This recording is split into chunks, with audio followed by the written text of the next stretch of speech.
اس دنیا کے اوپر آنے کے اگر ہم مقصد کو نہیں سمجھے تو پھر زندگی برباد کر دی. وہ آئے اور آ کے چلے گئے. یہ کھانے پینے سونے جاگنے کے لیے تو چڑیا بھی کوا بھی اور باقی جانور بھی جی رہے ہیں. ہم اشرف المخلوقات کس کے لیے ہیں اگر ہمارا وظیفہ یات وہی ہے جو ایک چونٹی کا ہے, جو ایک کیڑے مکوڑے کا ہے, ایک پرندے کا جو وظیفہ یات ہے صرف کھانا پینا اچھا گھونسلہ, یہ تو کوئی کمال نہیں ہے. حضرت شیخ شاہ نقشبند بخاری نے کہا تھا کہ ہم کسی اور کام کے لیے آئے ہیں, ہماری زندگی کا کچھ مقصد ہے جس مقصد کے لیے ہم تخلیق کیے گئے ہیں.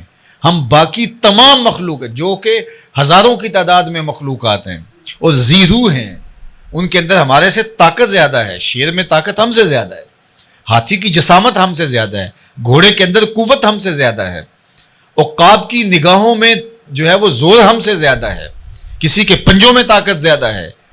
تو آپ دیکھ لیں جتنے بھی پھیلے ہوئے جانور ہیں کسی کی رفتار بھی ہم سے زیادہ ہے, لیکن اس کے باوجود یہ اتنی خوبیوں کے باوجود وہ مقصود نہیں ہے کائنات کا. مقصود کائنات کا حضرت انسان ہے. اور اگر اس کا وظیفہ بھی وہی ہو جو ان کا وظیفہ ہو تو کتنی عجیب بات ہے. ایک شخص کو وزیر اعظم بنا دیا جائے اور وہ صبح جو ہے وہ دابڑا اٹھا کر وہ بھی مزدوروں کی طرح جا رہا ہو تو اسے کہا جائے گا کہ یار تجھے پتہ نہیں کہ تیری ذمہ داریاں کیا ہے.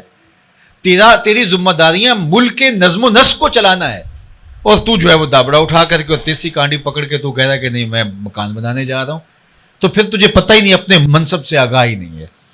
تو اس کو اللہ تعالیٰ نے اشرف المخلوقات نائب الہی خلیفۃ اللہ فی الارض بنایا تھا, اور اس کا یہ سمجھتا ہے کہ میں نے روٹی کمانی ہے اور میں نے جو ہے وہ اچھا گھر بنانا ہے, میں نے اچھے کپڑے بنانے ہیں, اور یہ اللہ دے گا, اس کا اللہ کا وعدہ ہے اور اللہ کے وعدے سچے ہیں, اور اس کے لیے اس کو کچھ محنت کچھ وقت دینا جو ہے وہ ضروری ہے. لیکن جو اس کا مقصد حیات ہے وہ نائب الہی ہے, تو پھر تخلقوا باخلاق اللہ, تو وہ پھر صفتیں اس کے اندر پیدا کرنا ہوں گی. جس کا نائب ہے اس کی صفات کا پھر اسے عکس بننا پڑے گا, عکس جمال کبریا اس کو بننا پڑے گا. کیوں؟ اس لیے کہ یہ نائب الہی ہے, پھر اس کی صفات کا عکس اس کے وجود سے دکھائی دے.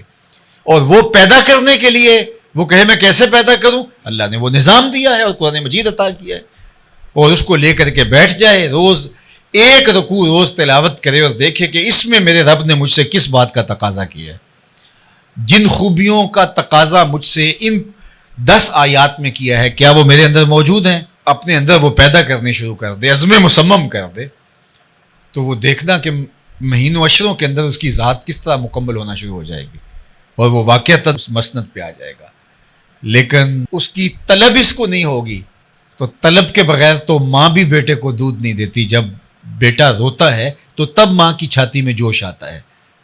تو اللہ جل شانہ کی نیابت کوئی چھوٹا انعام ہے, کوئی چھوٹی بات ہے اس کی نیابت, لیکن ہماری ترجیحات ہی وہ نہیں ہوگی, ہماری خواہش تک وہ نہیں ہوگی, اور اس منصب کو حاصل کرنے کے لیے جو ایثار اور جو قربانی ہمیں دینا پڑے گی وہی نہیں ہوگی, ہماری سوچ اور فکر کی وہ بلندی تک نہیں ہوگی, تو پھر نتیجہ کیا ہوگا؟ پھر وہی ہوگا جو نتیجہ ہمارے سامنے ہے.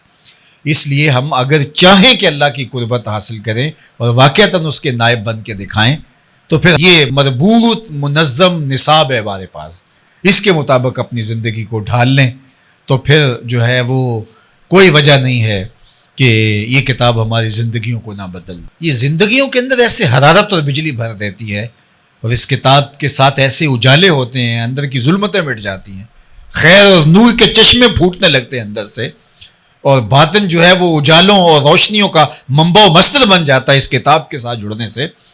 پھر خیر ہی خیر ہوتی ہے, اور پھر یہاں روشنیاں ہی روشنیاں پھوٹتی ہیں. پھر ایسا بندہ جہاں سے گزر جائے وہاں بھی روشنیاں پھیلنا شروع ہو جاتی ہے, وہاں بھی دودھ بٹنا شروع ہو جاتا ہے. تو میں اس لیے دعا کروں گا کہ اللہ تعالیٰ جل شانہ ہمیں اس کتاب کے ساتھ نہ صرف جڑنے بلکہ جڑے رہنے کی, اس کتاب کے ساتھ نہ صرف اعتقادی تعلق بلکہ اس کے ساتھ عملی ربط, اور اس کتاب کے ساتھ نہ صرف عقیدت کا رشتہ بلکہ اس کتاب کے ساتھ جو ہے وہ ہمارا عمل کا رشتہ مستحکم اور مضبوط ہو. اور اقبال نے کہا تھا گر تو می خواہی مسلمہ زیستن نیست ممکن جز بقرآن زیستن. اگر تو ایک مومنانہ زندگی کا تصور لیے ہوئے بیٹھا ہے اور چاہتا ہے کہ میں مومن بن کے جیوں اور جو شریعت نے مجھے میرے سے تقاضا کیا ہے, تو کہا قرآن کے بغیر تو پھر نہیں جی سکتا. تو یہ قرآن جو ہے وہ تیری زندگی کے ساتھ اس طرح جڑا ہوا ہے کہ تجھے ہر لحظہ، ہر لمحہ، ہر ساتھ تیری رہنمائی کرتا ہے اور تیری ضرورت کی مکمل کفیل ہے، اور کوئی بھی موقع زندگی کا ایسا نہیں ہے جس میں قرآن تجھے مکمل رہنمائی نہ فراہم کر رہا ہو۔ تو اس لیے مجھے اور آپ کو اس پاکیزہ کتاب کے ساتھ اپنے آپ کو جوڑنا ہوگا،